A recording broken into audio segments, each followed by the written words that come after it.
What up everyone? This video is going to be a follow-up onto my previous video about the attack at le Centre Culturel Islamique du Québec.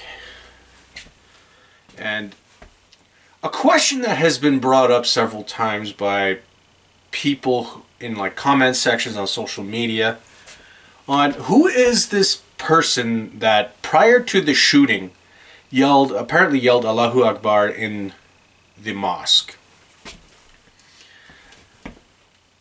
Now, curious myself, I looked further in, I did more reading into news coverage on that, and what I found actually was a little concerning because I found a lot of vagary. I found a lot of unclear statements. Statements that were easy to follow what was trying to essentially be said, however, the exact wording was left way too vague, left just open just enough to interpretation. Now, looking into the coverage, the police said whoever yelled this spoke with a Quebecois accent, spoke like they were a native of Quebec. So when you look at it with that comment,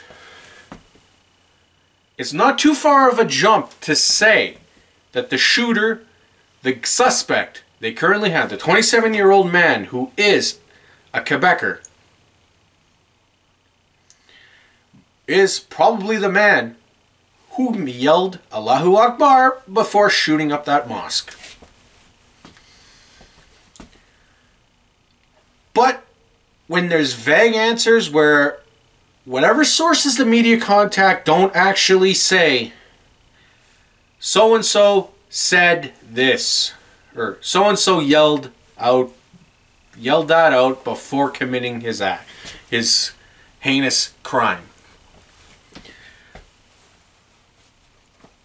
I can understand.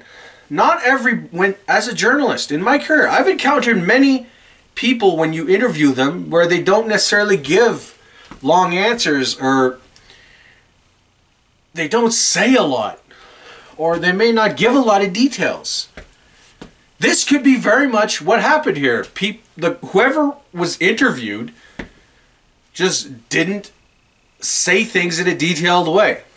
And unfortunately, like, even if you ask follow-up questions and they still don't necessarily give more details in their answers, you can't just add details into it, because that could be opening yourself up for trouble.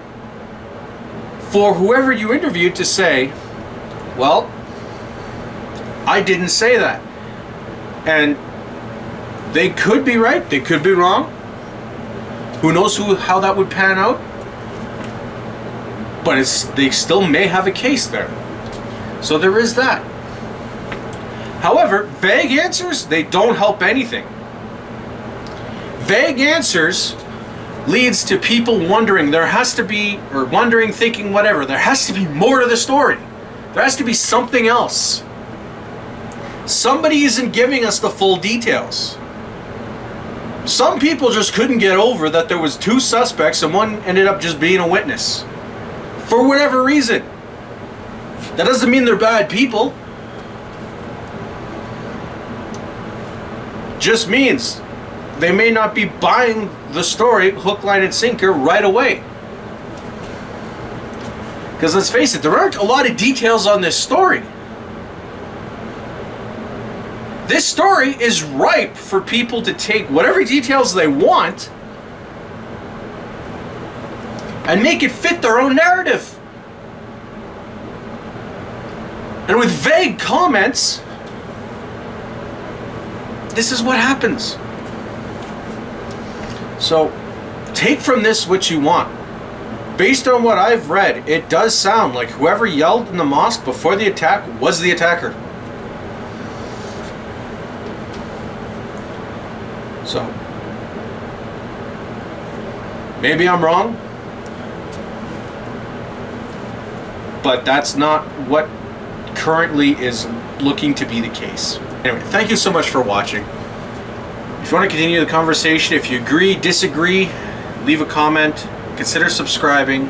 Overall, have yourself a wonderful day, and until next time.